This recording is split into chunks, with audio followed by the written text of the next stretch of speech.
Então, Elva, como que você se tornou um artista? Bom, primeiro, boa tarde para todo mundo. Boa tarde. Agradeço o convite, estou aqui muito honrado com a possibilidade de estar junto de vocês e explicar um pouco do que é o meu trabalho, a minha arte, enfim. Obrigado pelo convite de vocês. Obrigada a você. Repete, por gentileza. Como que o senhor se tornou artista? Olha, artista no fundo é aquilo que você pensa que você é e que os outros aceitam você como tal, né? É assim, a arte também é isso. Eu faço o meu trabalho, eu acho, eu quero, eu acredito que eu estou fazendo arte. É um trabalho artístico. Você quando passa na frente, olha e diz, puxa, bacana isso aí, olha, é uma obra de arte. Então você aceita como tal. E quem que aceita como tal a nossa obra de arte? São grupos da sociedade que tem algum entendimento nessa área.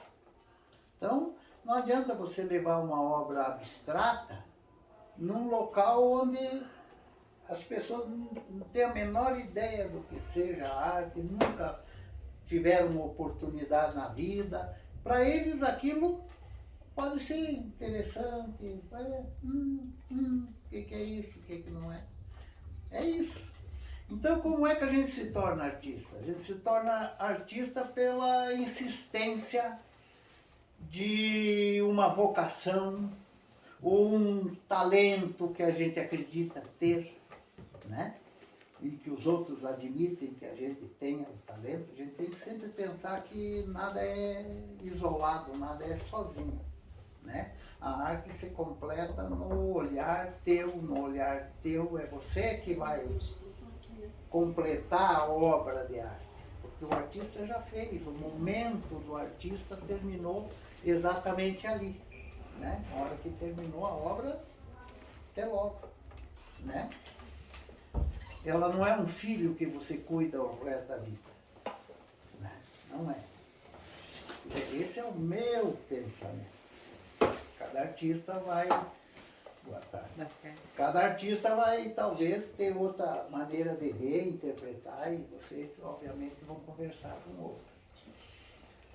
Então, desde que eu tenho lembrança, desde pequeno, eu sempre tive habilidade manual.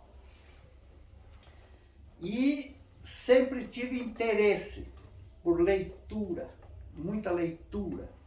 A minha família tinha um hotel e sempre tinha trabalho no hotel. Lenha para cortar, lenha para trazer para a cozinha, enfim, todo tipo de trabalho. E a minha mãe se acostumou, insistiu, toda vez que eu fazia trabalho, o meu pagamento eram livros. Não livro no sentido livro grosso, cheio de letra, né? Eram pequenas histórias todas coloridas, cheias de imagens, né? Aquelas historinhas pequenas, João e Maria, aquelas coisas todas. Eu estou falando de 60 e poucos anos atrás. Eu estou chegando nos 75 anos agora em outubro. Então isso tudo foi me alimentando. Então eu sempre tive esse interesse. Então no primário já tinha essas atividades, no ginásio, que no meu tempo é ginásio, hoje é outro nome que eu não sei nem mais o que é. Né? Tem o ensino médio, né? O ensino médio não é o ginásio, é o... Isso. O equivalente é isso? É o ginásio. Vê como eu estou defasado, mas tudo bem, peço de vênia, como dizem os advogados. Mas enfim, nessa época eu sempre tive interesse por poesia, teatro, desenho, trabalhos manuais. No ginásio, que eu estudei em colégio marista, nós tínhamos uma matéria chamada Trabalhos Manuais. Então a sala inteira se dedicava a usar as mãos fazendo alguma coisa. Então era lixar chifre de boi, deixar bonito, aquelas guampas que o pessoal aparece na televisão fazendo barulho, aquelas coisas. Isso tudo a gente fazia. A gente tinha lá serrinha de cortar, fazer recorte em compensado. Crochê, nós fazíamos crochê, fazíamos tapete, enfim, uma série de atividades manuais.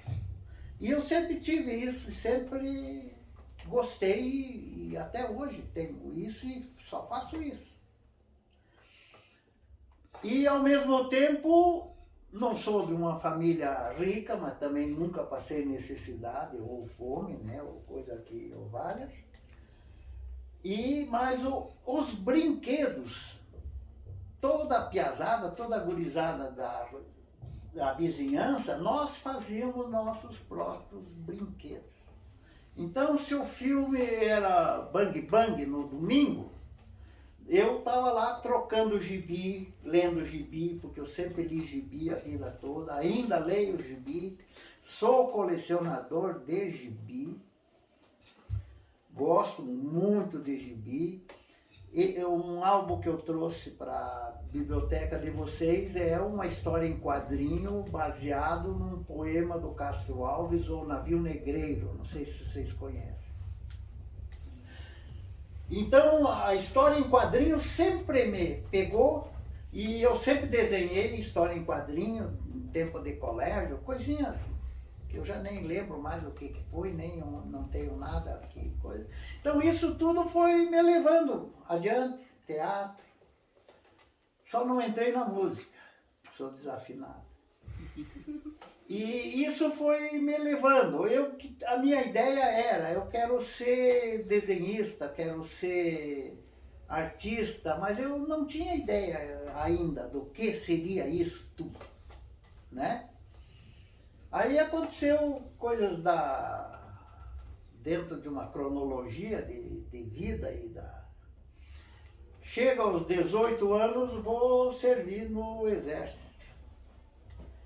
Eu era de Chapecó, Santa Catarina, e o exército era em Palmas, Paraná, cavalaria.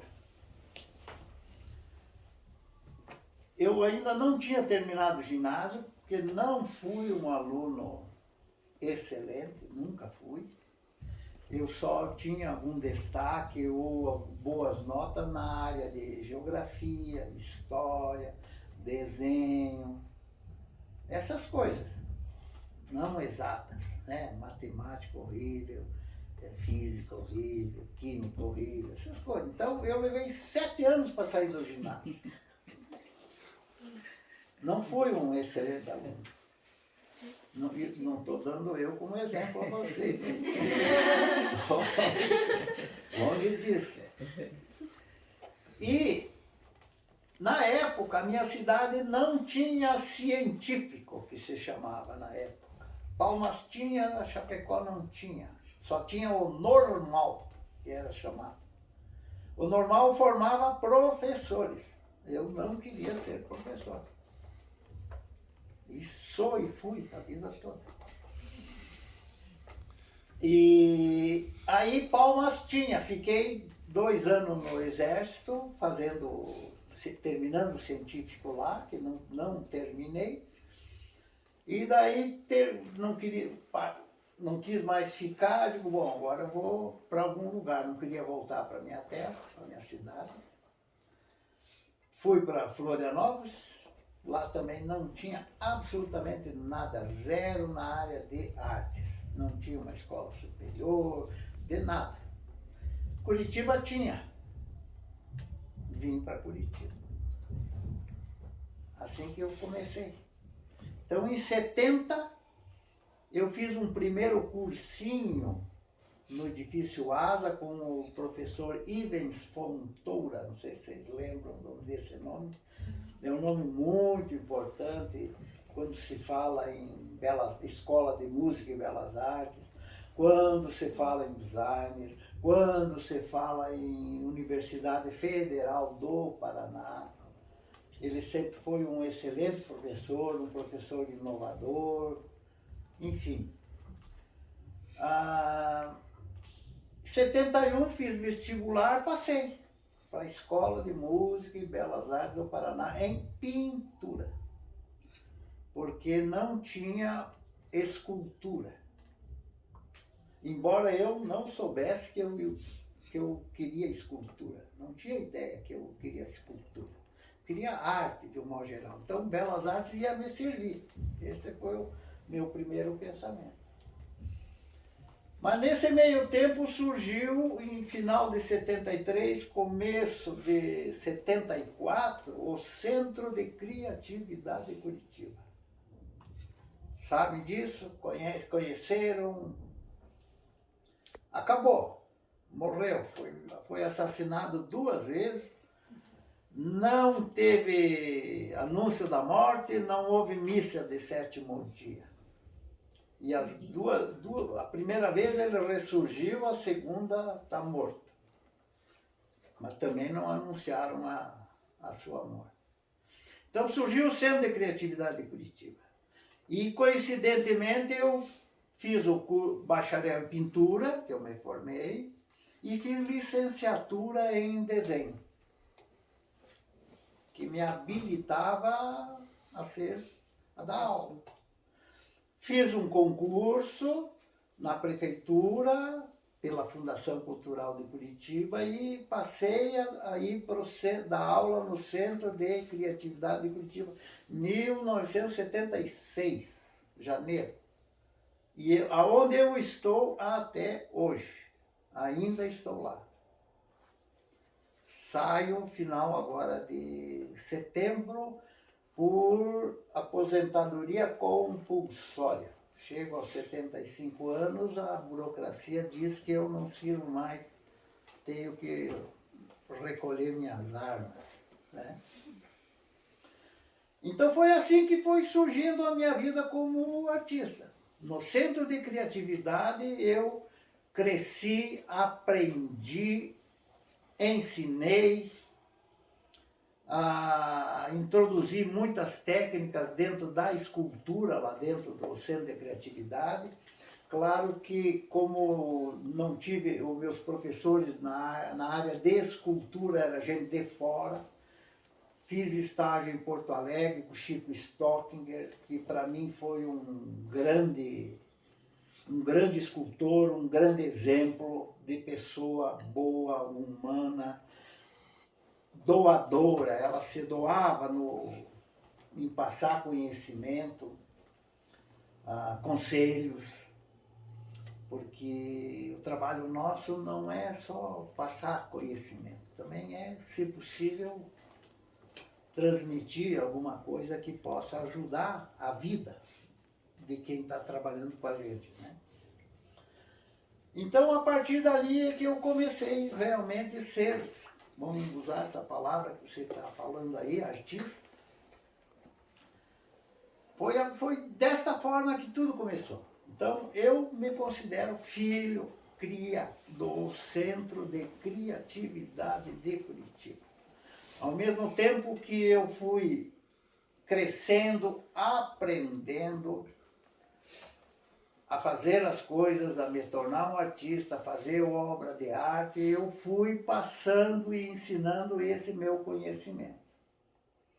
Então, esses anos todos eu criei o que a gente chamava de Ateliê de Escultura da Fundação Cultural, do Centro de Criatividade de Curitiba, que fechou porque houve uma reforma 3 anos atrás, que deixou de ser Centro de Criatividade e passou a ser Memorial Paranista. Né? O centro era tudo aquilo.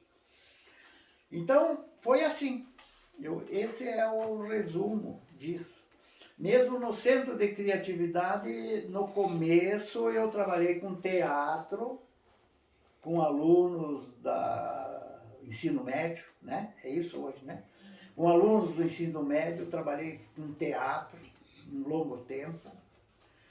Ensinei gravura, fiz curso de escultura em Porto Alegre, fiz litogravura em Porto Alegre com o Danúbio Gonçalves. Na volta, montamos o ateliê de litogravura no Centro de Criatividade. Litogravura é gravura em pedra. Vocês conhecem? No Solar do Barão tem.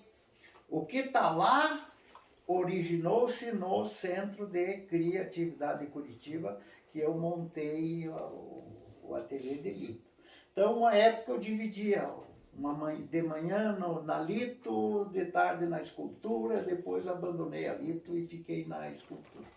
Então, eu sempre fiz, principalmente, escultura, trabalhei com todos os materiais, todas as técnicas, e fiz também gravura. Então, para ser gravador, escultor, você tem que ser também desenhista, você tem que ser também pintor, ou pelo menos entender o que seja pintura, porque a escultura também tem, embora sejam geralmente, cores neutras, né? O artista, o escultor dá mais importância à forma, ao volume, a harmonia, etc., do que a cor na escultura. Embora haja, lógico, cores, etc. Então é isso. Está respondido?